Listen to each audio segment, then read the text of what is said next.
Few things in life are as confusing as updating a car insurance policy. I'm sure there's something more confusing out there, but I haven't found it yet. Iowa, America's farmland, has the sweet corn thing down, but is suspiciously low on greens. I'm doing a tough love thing with my cat to break him of his loud 5 a.m. food demands.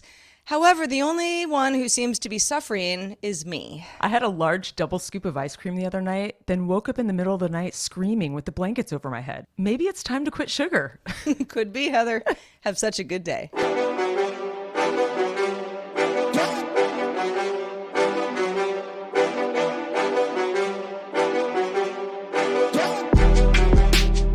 Hello, world. Welcome back to Have Such a Good Day, the show that wants you to do just that. Episode 158. We are back, Sarah. Back after like a quick little jaunt. We're back in biz. This is the show that... Yeah, what is the show about, Heather? Tell us. It's the show that unpacks the absurdity of everyday life for your entertainment. And I'd like to know, do you know of another show out there that talks about the things that we talk about? Hopefully not. I don't know. Hopefully we are something original, and hopefully we are on an island amongst ourselves with no peers. You know what was funny? Thank you for tuning in, everybody. I know that at the end of episode 157 from last week, we said, hey, we're going to do a show a little bit later in the week. We're going to squeeze one in.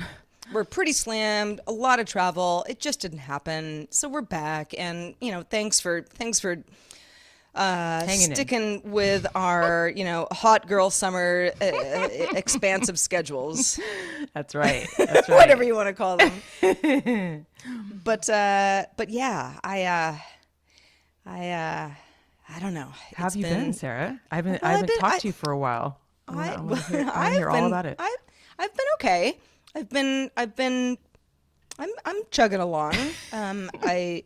Summer is busy. Yeah. Because property management means that there are a lot of people who want to enjoy the property that I live on and do work for, and that's all great, and I want everybody to have the best time possible, but there's always something that comes up. Oh, indeed. It's funny. We haven't talked about Airbnb stuff in a while, and I'm not going to belabor any of the stuff now, but boy, do I have stories from the summer. Do you? And we have to do another Airbnb nightmare special. We do. I have so much good fodder. And also a woman by the name of Annie Hall just booked a week in next year. And I thought, gosh, wow. I'd love to, I don't know, meet this Annie Hall. It's a kind of a, maybe she changed her name. Maybe that seems a little odd, but I'm intrigued. I mean, yeah, like what if she showed up and looks like exactly like she's wearing like a man's tie, wants and to play tennis. She's like la-di-da, la-di-da. La-di-da. Oh, that's my favorite part of Annie Hall. It's my favorite part. Oh yeah, one of my favorites. Every time anybody says, I think you and I have talked about this, so many times. Sure. Anytime anyone's like, what is that movie even about? And I understand Woody Allen is problematic for a lot of reasons. Yes. But historically, it's just been one of my favorite movies. He's still a good filmmaker, but yeah. Yeah, and I always say it's like, I mean, this is obviously way pre-Seinfeld, but I'm like, it's a movie sort of about nothing, but it's about just relationships and navigating weird life. Yeah, it is. And indeed. When two quirky people get together, what can happen? It's kind of like our show, navigating weird life and two that's quirky what I people. That's what I wanted to mention. Thank you for reminding me. I was like, well, I had a point. So it was over the weekend. I subscribed to the New York Times, just kind of like daily news. Yeah. I get it in my inbox every morning, and sometimes I have time to read it and kind of read the deeper stories, and sometimes I don't. But one of the things that they do, usually on a Friday or Saturday, where it's a little bit of weekend news, it was great podcast that, we didn't know about before. And I think it was the New York Times. I don't know. It might have been another something that I subscribed to.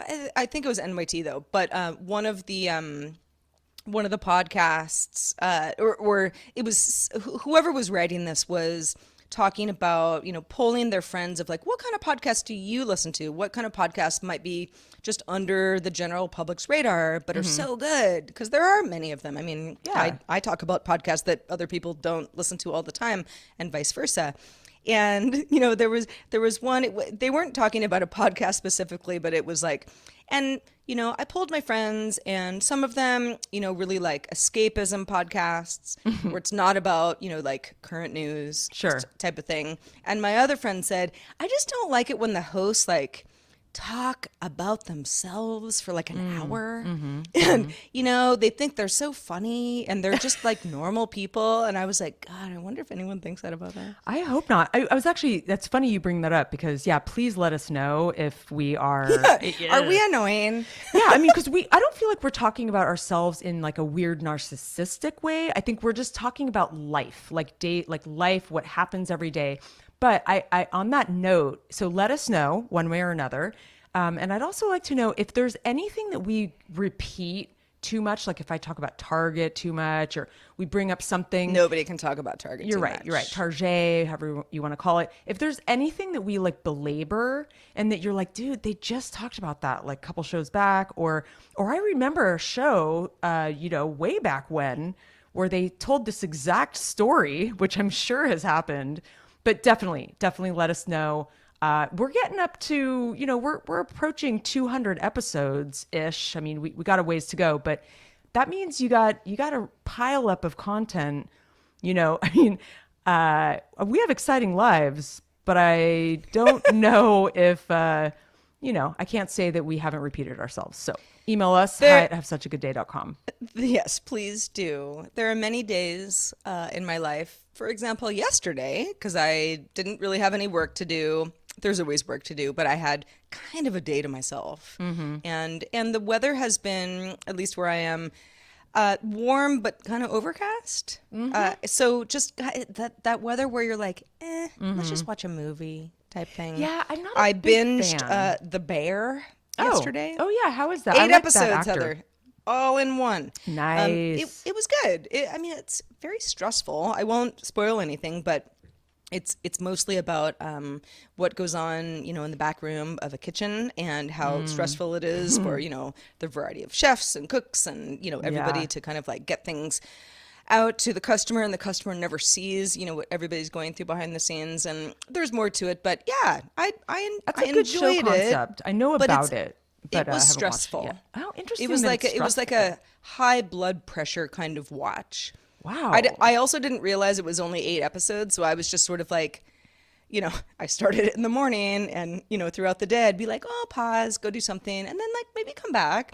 And finally I was like, oh, that's how it ended. Is it kind of the way like they shoot it? It's like kind of a fast paced, like intense. Are they spitting in the Very. food or like what's Oh, no, the stressful nothing element? like that. No, it's more of like interpersonal relationship I stuff. see. Okay. Cool. But also, how hard it is to run. Doesn't matter if you're like Michelin star I can't even restaurant imagine. or Sounds- a burger joint. Yeah. It's like it's still really hard. Yeah, like why do people people are working do it? really hard? Like sometimes I'll look at a restaurant and I'll be like, even just like a regular whatever restaurant that's just, make sandwiches. I don't know, just anything regular off the top of your head. I mean, somebody got a business license and got the money together to create a menu and create this business. And like, you have to have a certain amount of passion and drive to do that, even if it's like not this Michelin star, full great atmosphere, this whole thing, you want to get written up in a magazine kind of thing, just like a regular restaurant. Yeah, Neighborhood restaurant. I think, and I know a fair amount about the restaurant industry because I have some friends who are kind of deep in that world. Mm-hmm. I'm not. I've never even worked in a restaurant. But I have an inkling of how difficult it is. Yeah. And I don't think, whatever, the tartare is priced at really makes any difference for how hard people are working behind the scenes. No, I don't think so either. It's more of just, what has brought this particular patron to your restaurant, to eat the certain thing. Yeah. I guess I'm fascinated by, it seems like so much work, like no matter what level, like you're saying, that the restaurant exists on, it's just like, why do it? Like there is a very interesting passion, obviously, behind that. Cause I don't want to do it. Like, I don't want to open a restaurant, but like, yeah, there's a lot of restaurants in the world. So a lot of people are interested in opening restaurants, obviously. Well, yeah. I mean, they say, I'm using air quotes, they say lots of things, but they say, that, the restaurant business is like one of the most punishing. The overhead is so high, people you're going to keep fail doing it. probably. And, and yet people care. And I love Yeah. that they care. I Thank you for love caring, that. people who run restaurants. I'm like, seriously, I'm like, wow, that we are an amazing species. Like, hats off to you, restaurateurs.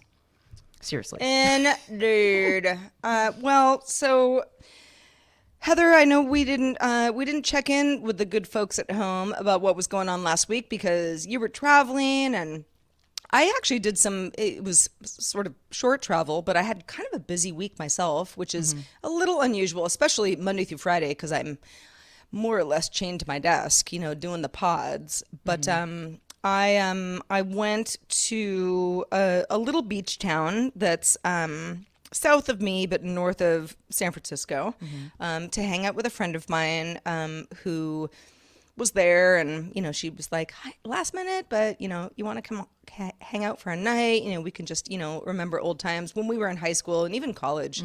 Her family always had like a house in this little town for like a week. It was their, sort of family reunion type thing. And I went there with them, here and there. And it was really fun. It was Cool. really fun. It's called Stinson Beach. Heather, I know you know where that I've is. been there, yeah. Yeah, Very but for cute. anybody who's not familiar, if you look at it on a map, it's like almost directly north of the Golden Gate Bridge, but you have to go over kind of a mountain to get there. It's a little. I get car sick on that drive for sure. Yeah, It's off pretty the squirrely. it's off the beaten path, and you can go there a variety of ways, but you're never going to get away from the windy roads. You have to hit the windy roads at some point. And when I went there, I was like so excited to hang out with my friend, whatever. So it like wasn't that big a deal. But the next morning when I woke up, I had to drive back here to Studio Redwood, where I, do my podcast and work.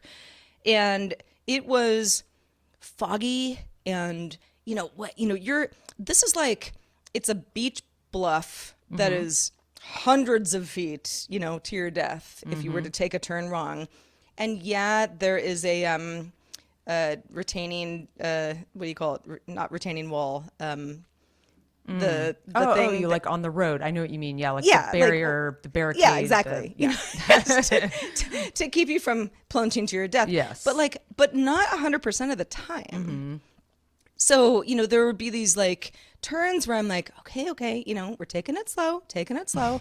Everything's fine. But I was sort of barely awake and, trying to get back home to, do my stuff. And, I was really glad to get on the freeway after all of that. Because eventually you get to a freeway and that's just a freeway all the way home. But yeah, that was a little scary. But the following day, I had to be back in the city. I say the city. It's San Francisco. For anybody who lives where I live, when you say the city, that's what it means. But that's the city I'm talking about, which is a little over an hour away from where I am, door to door. And that's just to get to the Golden Gate Bridge. I could go different ways, but it would be weird for where I was going. And I have had some increasing bridge phobia over the last few years. And I don't know why. And, I can do it. But it's like when I get close to a bridge, any bridge, it's not a specific bridge, I kind of go like, okay, chill. You're going to do this and it's going to be okay. You've done it a million times. It's going to be fine. And it is. Nothing bad happens. But I do not like it. Do you think that it's because I feel like in the last, I don't know, 5 years or so, I mean, infrastructure has been a problem, like at least, I mean, in the United States, probably globally. And there have been some bridges have collapsed and there's been some weird stories. I mean, do you think it comes from that, or is it just this irrational, I'm getting older and I'm getting, my mind is going to places that it didn't used to, and I'm feeling up in the air? It's probably a little bit of both. Okay. I definitely think it's irrational. I mean, it's sort of like if I'm in bed in the middle of the night and I think about like jumping off a bridge, very irrational. So we're not there yet, right? But it's like, ooh, I don't like bridges. I would like to avoid them if possible. And if a bridge is over water rather than like some sort of overpass, totally different. Yeah. Overpasses don't bother me at all. It's something about the water, and I don't know. I don't know. And I don't think I mean, I need therapy for all sorts of things, but like this is not something that I have to deal with all that often. But I did have to do it over the weekend. It was fine. Everything was fine. I saw a bunch of friends. They were having a party in the city. All good. Nothing bad happened, but it was something that I thought about. Like, okay, I'm getting in my car. Okay, I've got my my sparkling water for the trip. I've got a jacket just in case it gets foggy and cold later. I'm ready for the bridge. We're going to do You're a this. smart San Franciscan Indeed, for bringing that indeed. jacket.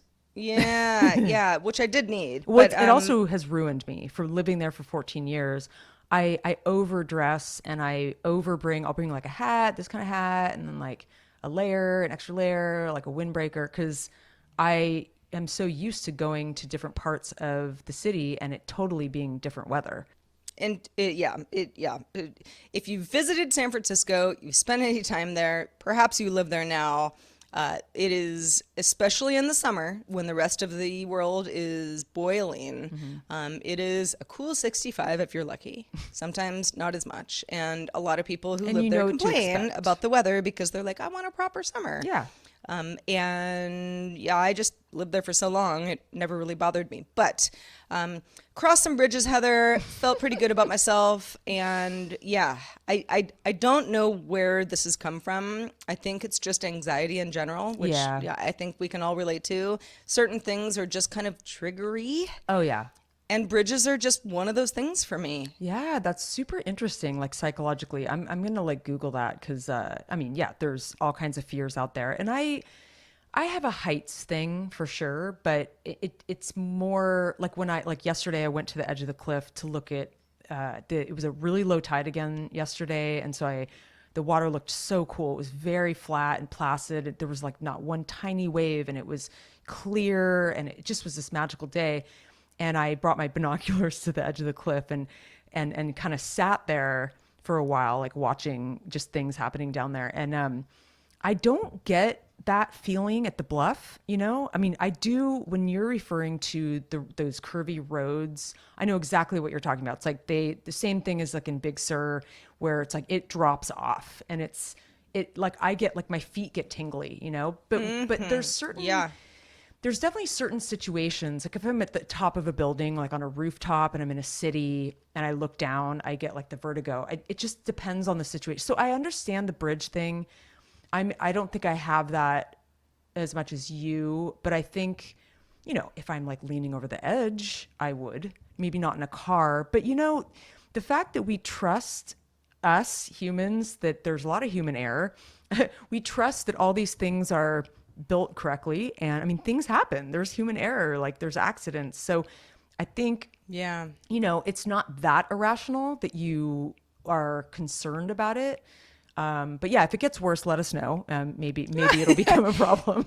I don't want anybody to be too worried. Like there's like full bridge phobia and many phobias that I don't think apply to me. I have noticed though over the years, over the decades really, that things that just I wouldn't even have thought about. I would have been like, oh, that's pretty. Yeah, totally. Cool bridge. Now I'm like, get me off this bridge. Yeah, get especially me off this bridge. at How are night. people walking across this bridge right now? It's mayhem. Get off the bridge, everybody. This is a terrible idea. Yeah, well, you need to live. At least you live far enough away from any big bridges like that. But I get it. I get it. Well, if I go to civilization, I gotta cross a bridge. So there's that. Yeah. Well, I'm glad that you ventured out and had a little fun. And God, I feel like it's funny. It has been a really flurry of a summer. Not just me, not just you, but like so many people that I know, they're so busy. I feel like they have like multiple projects more than usual. And I don't know if it's because maybe we're at that time in the pandemic where, the pandemic is still happening. People are getting sick. I was recently sick. And there's a kind of this newish surge that's pretty big.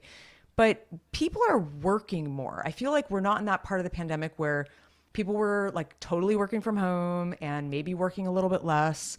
But now I feel like people are out there, people are traveling, they're picking up where they left off maybe a few years ago. Cause it does seem like everyone I know is like pretty overwhelmed, including myself. I actually have a lot going on. I mean, you should have seen how stacked my day was today. I'm working on this, some renovations at the house, and I've never actually done this before, but I worked on a Pinterest, a bunch of Pinterest pages over the weekend. Actually, yesterday I was deep in Pinterest, which is, I hadn't done that in a long time, but it was super fun. And I'm like, trying to come up with all the imagery so I'm working with this guy to help me build out like my dream bathroom. Well, maybe not dream, there is a price limit, but so yeah, it's like, that's a side project, but I've got all these other side projects happening at these other buildings, and, things happening with my workers. I've got a woman like, Giselle. She's a wonderful lady. She's cleaning our windows today. We got dogs running around. I've got some guests at our ADU. Like it's pretty chaotic, but good, but kind of fun chaotic. And yeah. So yeah, I mean, I got back on Wednesday from the big Midwest trip, but it's been a wild ride since I've been back because I've been so behind and just on everything. So I tried to catch up over the weekend. All's good. Things are exciting and fun. Just, lots going on. But I always like it when Sarah, especially like the last, I don't know, like 3 or 4 months, were like, oh my God, I went on a plane and here's what happened. And like we traveled on a plane and like it's just this big I crossed a bridge, Heather. I didn't die. Wow. And so I'm going to say the same thing. Like I've been on a bunch of planes, but mostly pretty quick ones to like Los Angeles, California, interstate, that kind of thing. But I did go deep into the Americas, to the Midwest. I flew to Chicago, and then I took an Amtrak over to Iowa. And I just wanted to mention a few, just a little nutshell about my trip. But it was interesting. Like, I know, Sarah, you reported back when you went to Ohio, that, like maybe 10% of people were wearing masks in the airport, on the plane. Travel's been kind of a little up in the air. I mean, essentially, this last trip was definitely a bigger one. We were gone for like 8 or 9 days. We were on planes, trains, automobiles, and golf carts. And I'll explain the golf cart thing later. But it was mostly smooth. Some of the planes were kind of janky. There was like a wall falling off, like broken trays. I mean, hey, I understand the industry is understaffed. I get it. Not blaming anybody. There was definitely some funky stuff. But, there was like a little bit of some delays. But it was mostly smooth. I was actually nervous about it being really rocky because I was just hearing horror stories. I mean, it's been in the news that like air travel's been really, really hectic. So what I'd really like to talk about just for a sec is, before I get into a couple things about the places that I went, but overhead bin space. And I just really have a bone to pick with the situation. And I know a lot has changed, but I do recall maybe in the not so distant past when you would always have a designated spot for your carry-on luggage. And it wouldn't be that stressful. You knew if you were on aisle 10. It's probably above you. Yeah, it's above you. Yes. So if you decide, or like for some reason, like maybe it's like in the one in front of you and like somebody can help you get it down when you're getting off the plane. Yeah.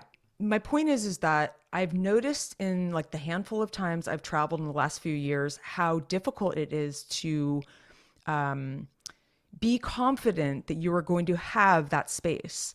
I can't tell you how many times I've been told, even being like not even far back in the plane, having to get my luggage checked because there's not enough room. They run out of space. And I know a lot has changed in terms of people have to pay for their luggage now. People bring too much stuff and then they sort of abuse the rule. Like this is designated space. But it's so frustrating to me because, I get, if you're going on a long trip, you're going to check your luggage, you're not in a hurry. That's great.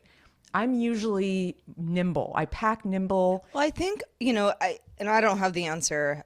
In fact, on my last trip, I checked my bag both ways. That was a carry-on bag. It could have easily been an overhead bin kind of thing, but I had liquids in there, like face soap and things where I'm like, you know what? I just don't have enough travel like sized things to like put stuff in. I don't want to deal with it.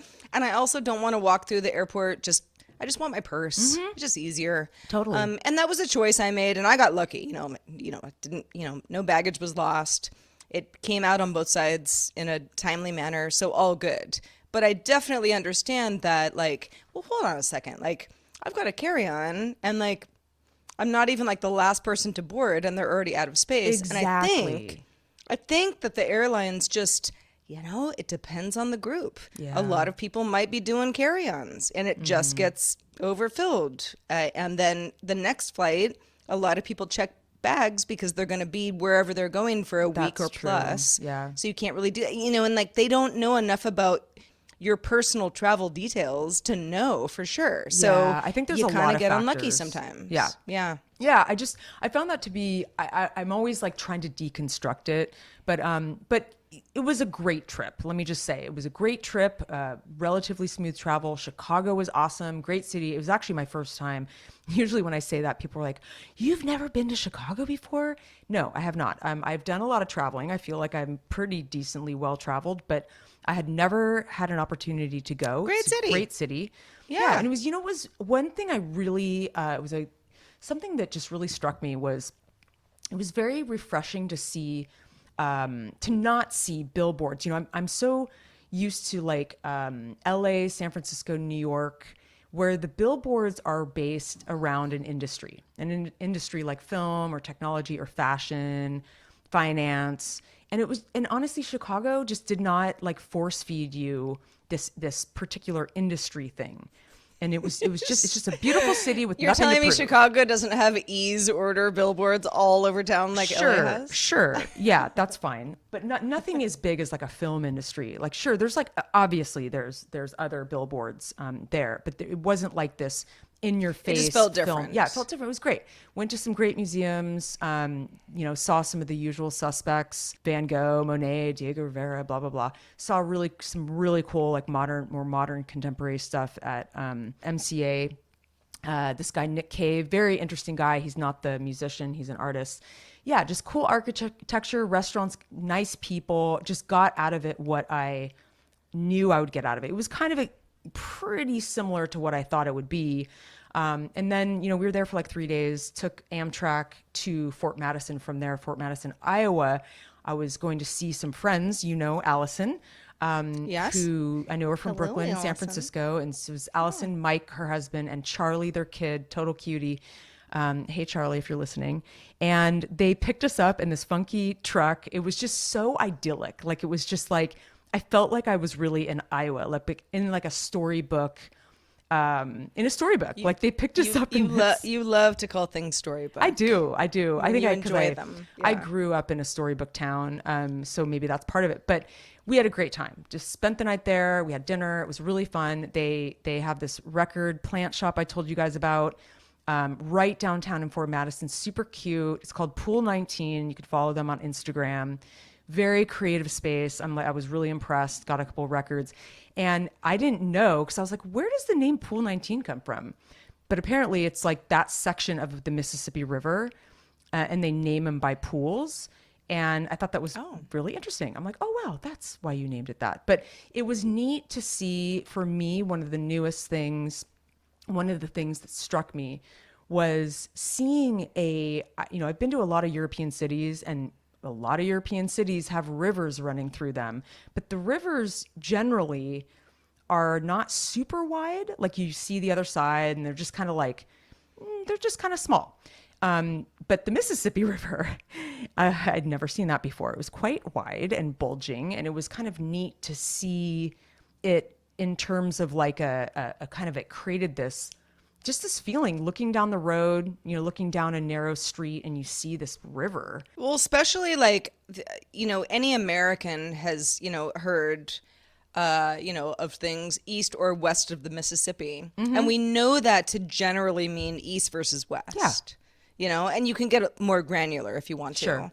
But I mean, I can't think of any time I've looked over the Mississippi River either. Maybe I have. I know it was definitely different. I wasn't even anticipating it being different, but I was like, huh, because we ended up, the next day, Elijah's dad picked us up, and we actually explored some of the river towns.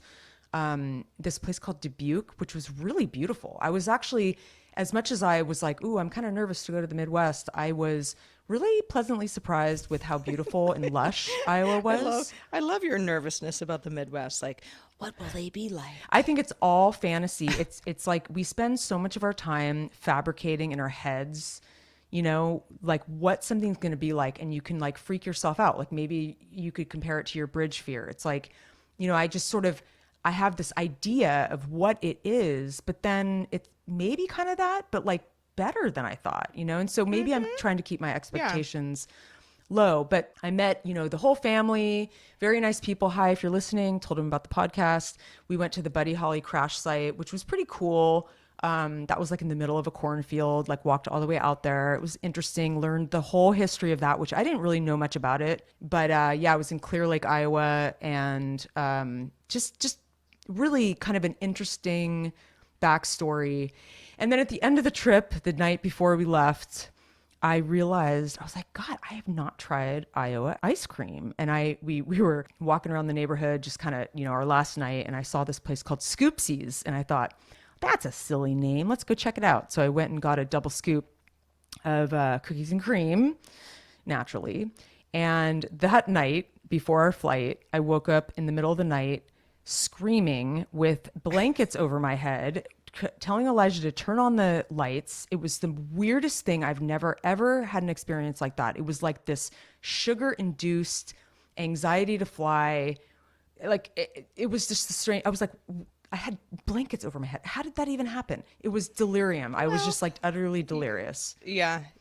You were probably just tired. I think I was. Yeah, maybe oversugared, and some anxiety that you had, in your subconscious about having to get up, and like not miss a flight. And Totally. you ended up just like diving under the covers and being like, help. It was totally like that. And the next day, you know how you get like delirious when you're traveling? So we had to take several planes back, and I started, and like the wall was falling off on the plane, like where I was sitting. And when you're just like, you start laughing, but like it's so silly, and you're like, I cannot stop laughing. You're starting to feel hysterical. Yes, I was like, but it was like a fun hysteria where I was like imagining myself with the blankets over my head, like like wandering around.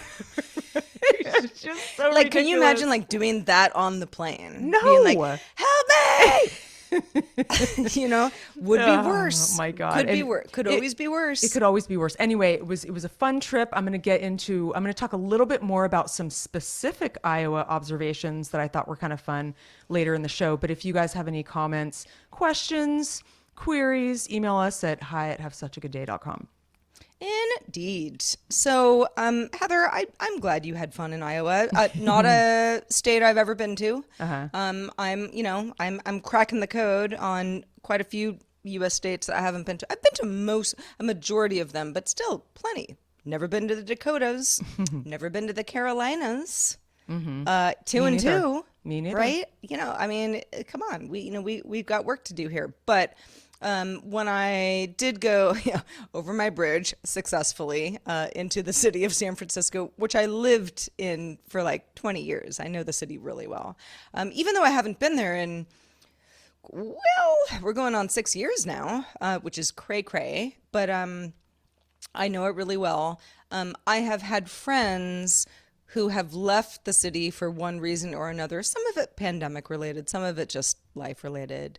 And people have said to me like, oh, I went to such and such old haunt that we used to go to and it's closed. Did you know that? I hear that a lot. Yeah. From people. Not that other things haven't opened, but like sort of like the nostalgic stuff that we used to do. Oh, Remember absolutely. that place? Remember where we used to go there Like all the time? Lucky 13, for example. Right. Yes. Great example. Lucky 13. I mean, I wouldn't even probably enjoy Lucky 13 at my age. No, but back then. It's not there anymore for Yeah. us to even try. It's just a dive bar for anybody who's interested. But a very good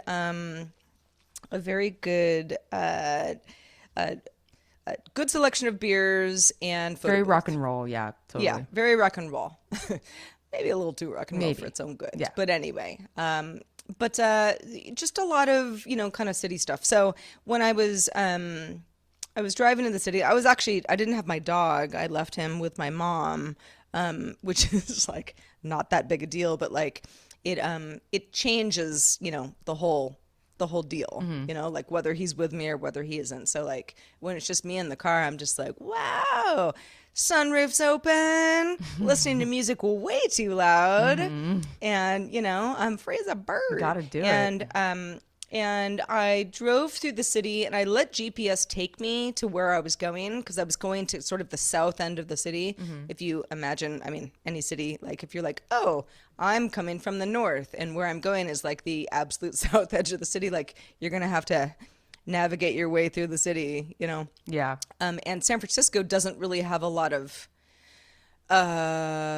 ways to easily do that. You're surface streeting it. Yeah. So anyway, I'm kind of, just kind of like, yeah, just let it tell me which way to go. I don't even care. Like I'll just, go left and right when told to. And it kind of took me through a funny way that I wouldn't have gone through, even though probably GPS is like, this is the easiest way. Yeah. Which is through part of some of my old neighborhoods. I've talked about on the show before living in Soma, which means south of Market Street being a huge artery that sort of crosses the entire city. So you're either north or south of it. There's no north of Market, but there is a south of Market area. And it's industrial and like cool in its own way, but also rough and tumble. And having lived in that for some time, I was always pretty down with that.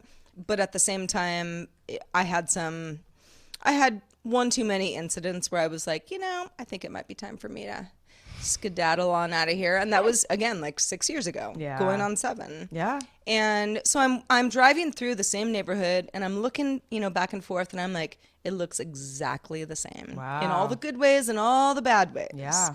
I almost hit somebody who darted in front of me, but that is, neither here nor there. That could happen in any urban area. But there were certain places that were very near and dear to me. There was a pho place that I used to go to by myself. I never actually wanted company there. I enjoyed sitting by myself, having my noodle soup, and maybe a beer, if I thought, I was feeling kind of crazy. And just not talking to anybody and just having my little, 5 p.m. meal kind of thing. Yeah. That place is no longer there. There are others. But yeah, there was just like, I was driving around being like, it's so familiar and yet sort of ghosty. Yeah, I totally had the same experience. And there's still some of the same stuff, but yeah, it's like similar but different. I can't really put my finger on it either, but the world has changed a lot, like more than usual in the last couple of years, and these cities Indeed. have really taken a hit. LA feels the same way to me. That's why it really left an impression just going somewhere totally new, away from what I know, and no homeless people, and just, that feeling of like, just such unfamiliar territory, like you just don't know what to expect. And there's just something so fun about that it's, it's been a while since I've been to like a new state. And there are probably plenty of homeless people there. I'm sure, but where we were, there weren't. Just different. Yeah. Totally. Just different. Yeah, it's more of a global problem, really. But yeah, so that's cool that you had an interesting jaunt to the city, and it's funny because you do it like quarterly. And I'm kind of like, I have to like just like kick myself in the shin and be like, shut up, Sarah, because I do not live far away from urban areas. I mean, I actually prefer them, honestly, as far as like my lifestyle goes. Like I love living in the woods, but I prefer something where it's like I walk outside, there's sidewalks. I can take lots of different routes and get, Sidewalks. a little snack on the way. Love a sidewalk. Yeah, I don't mean, forget about street lamps. Those are street pretty lamps. important too. Also, well, because I like walking at night. Oh, me But too. walking around here at night is like an exercise in disaster. Yes. Yeah, you don't want to do it. Is even if I don't find some like nefarious person, like You might run into like a bear. hanging out, like I'm still, I'm gonna break my ankle in one of the potholes because it's dark. Oh, by the way, I love a good night walk. yeah, I do too. I mean, we do dusk walks, but yeah, when it's totally dark, we don't, because that's when the fox come out and the bear and everything. In fact, I saw an adorable. I mean, can we just talk for a second about how adorable fox are? They're so cute. I wish we could have them as pets. Is the plural of fox? I think so. I think Okay. so. I'm afraid to Okay. say foxes because Should we tell fleet foxes about this? let me see. Let me do a quick search here. I don't just think, a little indie humor for all y'all. yeah, plural's the same, fox. Anyway, so yeah, Oh, saw this cool. fox, super cute. My cats were like, "What is that?" I wonder what they even think it is. Maybe they think it's another cat. I'm not sure, but yeah, you do not want to go on a night walk around here. But I miss that too. I really do, and I don't know. Speaking of night walks, actually, one thing I really miss, not just walking at night, but when it's like warm at night, like that warm breeze and it's quiet and you hear the cicadas, which was new for me in terms of, yeah, I don't think I've ever been to a place where I've heard cicadas. Maybe when I was a kid, like in Florida or something, but it's been a while. And just kind of circling back to the Iowa thing, I don't want to belabor the Iowa thing, but I do want to just talk about some things coming straight from a California girl, just some neat little observations that, like I've told you guys before, I wasn't on my bucket list, but I was really happy that I went. It was just great to go where the wind takes you. And so one of the things, if I were to nutshell sort of the atmosphere, I love sort of I love atmosphere, and every place has a different vibe, and it's very rural American, obviously. Grant Wood, the artist who did American Gothic, is huge out there. I mean, it's like I know American Gothic. I don't know if I know much of his other art, but it was everywhere. It was just like, it was all about Grant Wood and Norman Rockwell, kind of that vibe of those artists, dude. And like, because of the humidity, like I really enjoyed the humidity. It was never too hot. And there was just like Simpsons clouds, like everywhere, like the fluffiest, puffiest, fuzziest clouds you've ever seen. And just like perfectly placed, it's just like, it looked like a painting. Really beautiful, really beautiful light. What I thought was really funny in terms of, I don't know, like, I just like culture, I tried a lot of different coffee shops because I was sort of curious about the coffee culture, and all of these places, I thought this was really interesting. They kind of push the syrup. Like, when you go into a coffee shop, like, I don't know, most places I feel like, if you want syrup, like if I wanted a vanilla, like you would specify, but like you put in your coffee order and then they ask you if you want syrup. And it's like, huh? What? Like, it's like, okay. And then they sort of think it's weird that you don't get it. And so that I thought was interesting. And that happened at like every single coffee shop.